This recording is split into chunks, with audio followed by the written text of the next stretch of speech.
My fiancé snapped, "My friends don't like you, so keep your distance from them." I said, "Done." I stayed silent after that.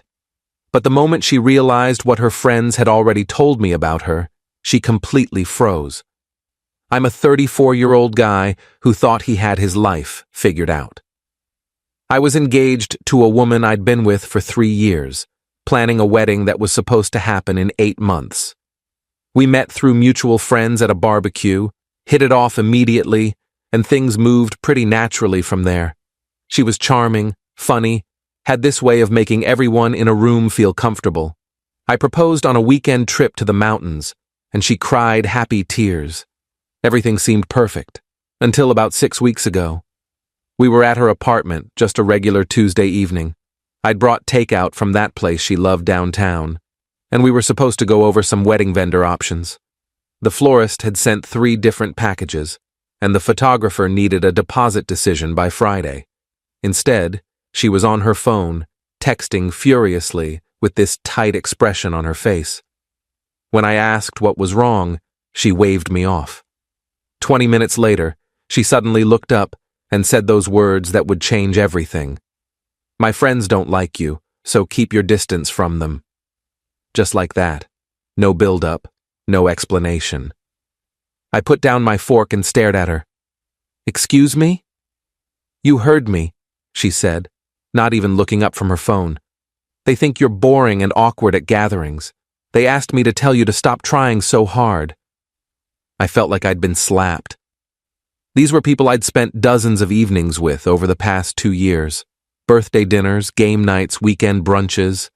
I'd helped one of them move apartments, carried boxes up 3 flights of stairs in July heat. I'd driven another to the airport at 5 in the morning when her car broke down. I'd listened to their relationship problems over beers, celebrated their promotions with champagne, brought thoughtful gifts to their celebrations. I'd spent a whole Saturday helping one build furniture from that Swedish store everyone loves. "Which friends specifically?" I asked, keeping my voice level. "Does it matter? Just give them space. Don't come to the gathering this weekend." Something in her tone felt off. Not apologetic, not even uncomfortable. Almost annoyed that she had to have this conversation at all. Like I was a burden she was finally addressing. She kept glancing at her phone like she wanted this over with. "Okay," I said. "Done." She blinked, clearly expecting more pushback. "Done?" "Yeah, I'll keep my distance, no problem." I finished my food in silence, helped clean up like I always did, and left earlier than usual. She seemed relieved, almost happy that I'd accepted it so easily. She kissed me at the door like nothing had happened, told me she'd call me tomorrow, said something about being busy with work stuff. Here's what she didn't know. 2 of her closest friends had already reached out to me, 3 weeks earlier. It started with her friend from college, the one she'd known for 12 years. They'd been roommates junior year, stood in each other's weddings. Well, her friend's wedding anyway. She messaged me on a random Thursday afternoon asking if we could grab coffee, just the 2 of us. Said she needed to talk to me about something important. I figured maybe she wanted help planning a surprise for my fiancé or something. Maybe advice on a gift. Her birthday was coming up in 2 months. We met at a cafe halfway between our places. She looked nervous, kept stirring her coffee without drinking it. Her hands were shaking slightly. She'd ordered a muffin but hadn't touched it. "I need to tell you something, and I'm probably breaking girl code by doing this, but I can't watch you walk into this marriage blind," she said. My stomach dropped. The way she said it, the look in her eyes, I knew it was bad. "She's been cheating on you for at least 5 months, maybe longer." I sat there, completely numb. The cafe noise faded into background static. She pulled out her phone and showed me screenshots. Messages between my fiancé and some guy she'd reconnected with from her hometown. Flirty at first, then explicit. Plans to meet up. Photos I definitely wasn't supposed to see. The timestamps went back to March. Late March, to be exact, right after we'd booked our wedding venue. "How did you get these?" I asked, my voice barely above a whisper. "She left her iPad at my place after our girls' night last month. It was synced to her phone. The messages just kept popping up while I was trying to find her contact info to tell her she forgot it. I wasn't snooping, but once I saw what they were saying, she trailed off, tears in her eyes. "I'm so sorry. I thought you deserved to know. I debated for 2 weeks whether to tell you. I talked to my husband about it, and he said if he were in your position, he'd want to know." I asked her not to tell my fiancé we'd talked. I needed time to process, to figure out what to do. She agreed, but said she wasn't the only one who knew. Apparently, my fiancé had been confiding in another friend about this guy, calling it her escape plan in case the wedding stress got too real, talking about him like he was her safety net, her excitement, her secret adventure, like I was the obligation and he was the fun. That friend thought it was all fun and games until she realized my fiancé was actually serious about keeping this guy on the side, even after marriage. She'd joked about keeping him as her just-in-case option. That second friend reached out to me 2 days later. Same story, different details, more screenshots, more evidence. She apologized for not coming forward sooner, said she thought it was just cold feet and would blow over. She said my fiancé had been complaining about our relationship for months, saying she felt trapped and suffocated, which was news to me because she'd never expressed any of this to my face. To me, she was all smiles and wedding plans and talking about what kind of house we'd buy. I spent those 3 weeks feeling like I was living in a simulation. Every kiss felt like a lie. Every "I love you" made my skin crawl. But I kept my composure because I needed to understand the full scope of what I was dealing with. I needed to be smart about this, not emotional. So when my fiancé told me her friends didn't like me, I knew exactly what was happening. She was trying to isolate me from the people who knew the truth, create distance so they couldn't accidentally let something slip. She was building walls, controlling the narrative, making sure I stayed in the dark just long enough to lock me into marriage. She probably figured once we were married, it would be harder for me to leave, more complicated, more expensive. I played it cool. For 2 weeks after that conversation, I acted completely normal. Went to work at my regular hours, came home, texted her sweet messages throughout the day, talked about wedding plans like nothing was wrong. We discussed honeymoon destinations. She wanted beaches, I suggested mountains. We compromised on somewhere with both. She showed me bridesmaid dress options in various shades of blue. I pretended to care about flower arrangements, nodded along when she talked about roses versus peonies. Meanwhile, I was documenting everything. I hired a private investigator, a woman who came highly recommended by a divorce attorney friend. Not because I needed more proof, but because I wanted a complete picture. Dates, locations, frequency, everything. I needed to know if this was ongoing or if it had ended. I needed facts, not just screenshots that could be explained away. The investigator came back with a folder that made me physically sick. Hotels across town, always mid-range places where no one we knew would randomly show up. His apartment, which was apparently 20 minutes from her office, convenient for lunch breaks. Even my place, twice, when I was out of town for work conferences. My own damn apartment. In my bed. The investigator had timestamps from my building's security footage showing her bringing him in. That detail haunted me for days. I couldn't sleep in that bed anymore. The investigator included photos. Nothing explicit, but enough. Her car parked outside his building overnight. The two of them having dinner at restaurants in neighborhoods where we'd never been together. Him kissing her goodbye in a parking garage. The timestamps showed this was still happening, as recently as 5 days ago. The day before, she told me her friends didn't like me. I also quietly contacted our wedding vendors, explained the situation to the ones I'd personally paid deposits to, the venue, the photographer, the DJ. The venue coordinator was incredibly understanding, said she'd seen this before more times than she could count. Most were willing to refund or transfer credits. I moved my stuff out of her apartment slowly, just a few things at a time so she wouldn't notice. A box of books here, some winter clothes there, my good cookware, my grandmother's quilt that had been on her couch, redirected my mail to my parents' address, changed my passwords on every shared account, streaming services, grocery delivery, everything. I opened a new bank account she didn't know about and started moving my money over gradually. Canceled my name from the lease renewal she'd been planning for us to sign next month. Then I waited for the right moment. It came 3.5 weeks after her "keep your distance" speech. She was hosting a small dinner party at her place on a Saturday evening, mostly her inner circle. About 8 people total. The same friends who supposedly didn't like me. She mentioned it casually one morning over breakfast at my place, said I obviously wasn't invited given the situation. She was eating toast, scrolling through her phone like it was nothing. "Actually," I said, "I think I should come." She looked panicked. Her coffee cup froze halfway to her mouth. Toast crumbs on her lip. "I told you they don't want you there."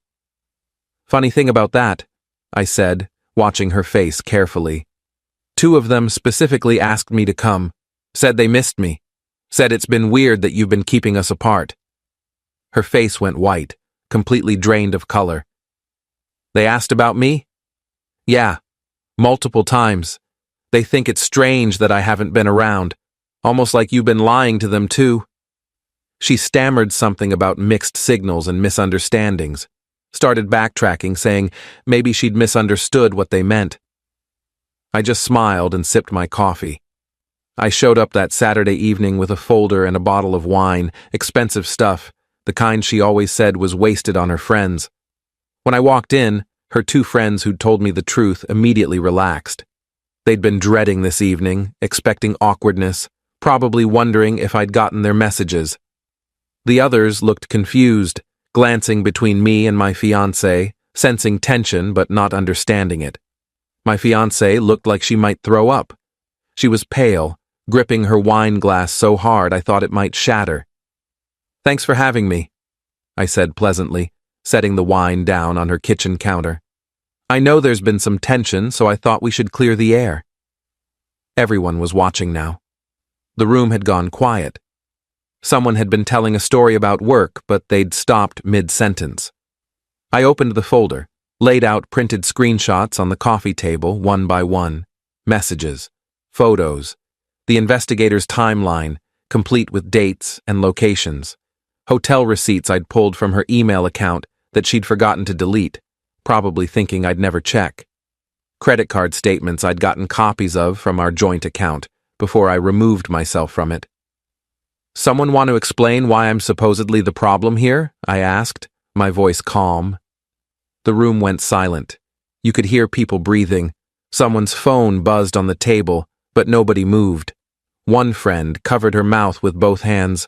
Another started crying, apologizing over and over, saying she should have said something sooner. A guy friend who'd always been decent to me just shook his head in disbelief, staring at the papers like they might rearrange themselves into something different.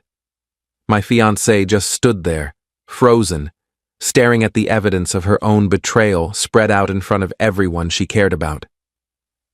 "You went through my phone?" she finally whispered, her voice cracking. "I didn't have to. Your friends cared about me more than you did. They told me everything because they have actual integrity." She turned on them, furious. Her face flushed red. "You had no right." "They had every right," I cut her off. "You were planning to marry me while screwing someone else, in my apartment, using money from our joint account to pay for hotels. You want to see the charges? I've got them all highlighted. That last part I'd discovered 3 days ago while going through statements. Small charges I'd never noticed, always under $50, always labeled vaguely. Parking fees near his neighborhood, dinners at restaurants we'd never been to together, coffee shops I'd never heard of, wine bars in parts of town where she claimed to be working late. It added up to hundreds of dollars over 5 months. My money, our money, funding her affair. "You told me your friends didn't like me, so I'd stay away from the only people who might tell me the truth," I continued, standing now. "You isolated me on purpose. You manipulated everyone in this room.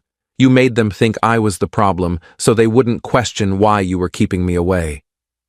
"It's not what it looks like," she tried, her voice desperate now. Tears starting. It's exactly what it looks like. And honestly, I don't even care about him. I care that you looked me in the eye every single day and lied, that you let me pay for wedding deposits while you were planning your exit strategy, that you made me feel crazy for wondering why you were always on your phone, that you gaslit me for months, told me I was being paranoid when I asked why you were suddenly so busy, that you let me meet with the wedding planner last week and smile through cake tastings while you were probably texting him the whole time. I pulled the ring off my finger, the one my grandfather had given my grandmother, the one I'd had resized for her, and set it on top of the pile of evidence. The sound of it hitting the table echoed in the silent room. We're done. I'll send you the cancellation fees for the vendors I'm backing out of. You can explain to your family why the wedding's off. You can tell them whatever story you want, but everyone here knows the truth now. I'm sure it'll spread. One of her friends spoke up then. We're so sorry. We should have told you sooner. You told me when it mattered, I said. Thank you for that. I walked out. Didn't look back. Behind me, I heard her start to cry, heard her friends starting to talk all at once, heard someone say, "How could you do this to him?" Another voice, male, said something about being disgusted. I closed the door on all of it. The fallout was nuclear. Within 48 hours, her entire friend group knew everything. Half of them stopped talking to her completely, blocked her on everything. The guy she was cheating with apparently freaked out when mutual friends tracked him down and told him she was actually engaged, claimed he thought we'd broken up months ago, that she'd told him I was just some ex who wouldn't leave her alone. He blocked her on everything immediately. She tried calling me 63 times in the first week alone. I counted. Left voicemails ranging from apologies to anger to bargaining to threats. I blocked her after the 15th voicemail, saved them all as documentation. Her mother reached out to apologize via email, a long message about how she'd raised her daughter better than this. Said she'd had suspicions but hoped she was wrong, noticed her daughter had seemed different lately, more secretive. Her sister called me multiple times, crying, asking why I didn't tell them sooner. I told them the truth. I needed to be sure, and I needed to protect myself first. I couldn't risk her spinning the story before I had all the facts. They understood, said they didn't blame me. The worst part? She tried to spin it like I was controlling for spying on her. Posted some vague thing on social media about privacy and trust and toxic relationships and how sometimes the person who seems perfect is actually manipulative. Her friends who knew the truth shut that down immediately. One of them commented the full story in response, dates and everything, screenshots of her own messages with my ex where she'd bragged about her affair. The post was gone within an hour, but screenshots live forever. Someone had already shared it to their story, and from there it spread. Her professional network saw it. Her family saw it. Everyone saw it. I moved into a new place last month. Smaller, quieter, just mine. 1 bedroom, a decent kitchen, a balcony overlooking the city where I drink my morning coffee. No shared spaces, no joint accounts, no wondering if I'm being lied to when she comes home late. I kept the dog we'd adopted together, a rescue mutt we'd gotten from the shelter on our 1-year anniversary. She tried to use him as a bargaining chip to get me to talk to her, said she'd only give him back if I agreed to meet in person. I paid her for half his adoption fee through a lawyer, had the papers transferred to my name only, and told her through my attorney to lose my number. The wedding would have been in 3 months, early March, spring wedding, all her ideas. Instead, I spent that money on a trip for myself. 2 weeks in a place I'd always wanted to visit, somewhere with mountains and quiet and no cell service for days at a time. No drama, no lies, just me figuring out who I am without someone constantly rewriting reality. I hiked. I read books I'd been meaning to get to. I slept without nightmares for the first time in months. Met some interesting people, had conversations that didn't involve lies or manipulation. Remembered what it felt like to not be constantly anxious. Her 2 friends who told me the truth. We still grab coffee sometimes every few weeks. They apologized probably 100 times in different ways, But I told them they did the right thing. One of them said she'd never seen someone handle betrayal so calmly, so methodically. I told her it wasn't calm, it was calculated. There's a difference. Calm is peaceful. Calculated is survival. You do what you need to do to protect yourself. My ex sent me one final email 2 weeks ago. Long, rambling, full of excuses. Said she loved me but felt trapped. Said the other guy was a mistake, meant nothing, was just an escape from wedding stress. Said she wanted to go to therapy and fix things, that she'd do anything. Said she'd been struggling with commitment issues and didn't know how to talk to me about it. That she self-sabotaged because she was scared of marriage. Pages of explanations that all boiled down to she wanted to have her cake and eat it too. I didn't respond. I just forwarded it to my lawyer for documentation, just in case she tried to claim I owed her money or came after shared assets or decided to get vindictive. I'm not angry anymore. I'm not even hurt, really. I'm just tired. Tired of people treating relationships like rough drafts, like you can just erase and rewrite whenever you feel like it. Tired of being made to feel like the problem when I'm just asking for basic honesty. Tired of wondering if I missed red flags or if she was just that good at lying. My therapist says I probably missed some things, that nobody's that perfect at deception, but I don't know. She seemed so genuine. I don't know what she tells people now. I don't care. Everyone who matters knows the truth, and the people who believed her lies without asking questions, who took her side without knowing the full story, weren't people I needed in my life anyway. Sometimes I think about what would have happened if her friends hadn't told me. Would I have married her? Would I have found out on my own, months or years later, when we had a mortgage together and maybe kids? Would she have kept him as her backup plan indefinitely? Would there have been others? How long would she have let me live in ignorance? I'll never know, and I'm grateful for that. What I do know is this. When someone tells you who they are, believe them the first time. And when their own friends risk their relationships to warn you, listen. Those 2 women saved me from a disaster I didn't even know was coming. They saw something wrong and spoke up, consequences be damned. That takes real courage. That's the kind of person I want in my life. Not someone who lies to my face while planning their exit strategy. I'm good now. Actually good, not just pretending. The apartment is mine. The dog is mine. My life is mine. My decisions are mine.